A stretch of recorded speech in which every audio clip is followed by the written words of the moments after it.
testostérone. Testostérone, na biso awa tozala ngona maboko, c'est quoi? C'est testovinique, ezali spécialité unique pharma. Composition nango ezali testostérone ezali dosé na 250 mg ta principe actif. Yango une fois ozwi yango ekendaka juste na niveau ya foie pour subir métabolisme. Donc et ça la métabolisme nango na niveau ya foie pour libérer ce qui est actif enfin que molécule wana ekopage.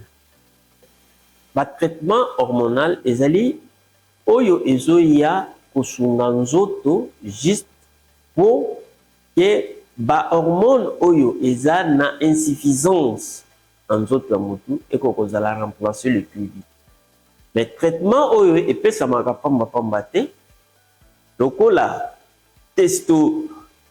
testostérone na biso mpona mibali yango avant epesama il faut kosala examen ya kotester quantité ya testostérone oyo ezali déjà dans nzoto. On ne peut pas les donner à n'importe qui. On commence par tester tout d'abord la quantité de testostérone qui est dans le corps. Mais testostérone et botamakawat, yango c'est beaucoup plus dans les gonades. Mais tout le monde a capé dans d'autres cas, dans le niveau à bas ouvert, et koki kobotam. Mais à part ça, tout le monde a la glande surrénale. Hein? Production dans le ça c'est en petite quantité dans les glandes surrénales et puis dans les ovaires. Hein? À hormone ou botamaka, mais beaucoup plus une bonne quantité ça maka juste au niveau gonade. Maintenant, yango eza indiqué na kani.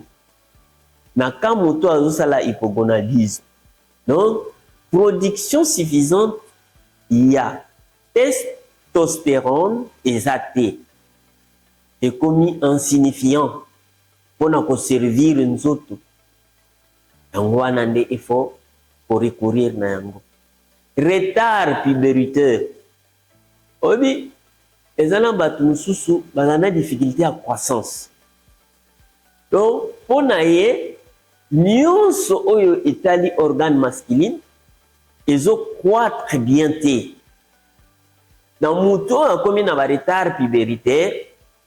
Donc a côté pe kosungama pona kozwa hormone na biso oyo ezoya pona kwede otobengi testostérone. À part wana toujours mon appel lisusu ke iye aksungaka pe beaucoup plus na makambo o etali na croissance. L'homme est censé de croître. Croissance yamutu c'est à l'intérieur comme à l'extérieur. À l'intérieur c'est par des organes.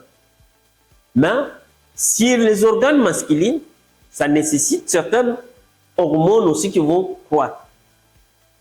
Mais si ça ne croît pas, donc ils ont coco laté quoi. Tout le monde a la place wana. Ce qui est au coco la bien te, pour que qu'on soit question. Si coco zoango nengeni.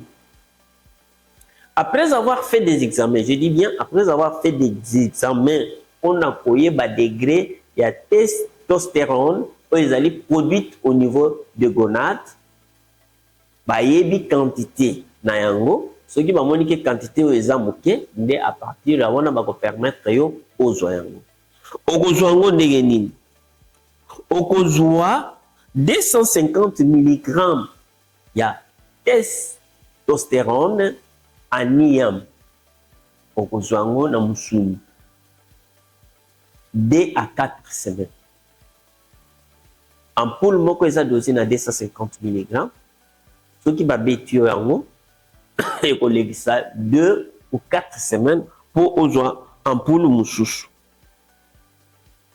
Pour le reste, vraiment, il n'y a pas beaucoup de commentaires. Na pour ces résumés, ok, pour la compréhension malade. Alobi boye, on a les produits ici, c'est parmi les produits où ils ont un traitement hormonal. Le progestérone, c'est beaucoup plus chez les femmes, mais à la testostérone, c'est beaucoup plus chez les hommes. Mais en petite quantité aussi, ça peut être produit par le femme. L'organe reproductif, il y a hormones abisso et ça juste bagonade.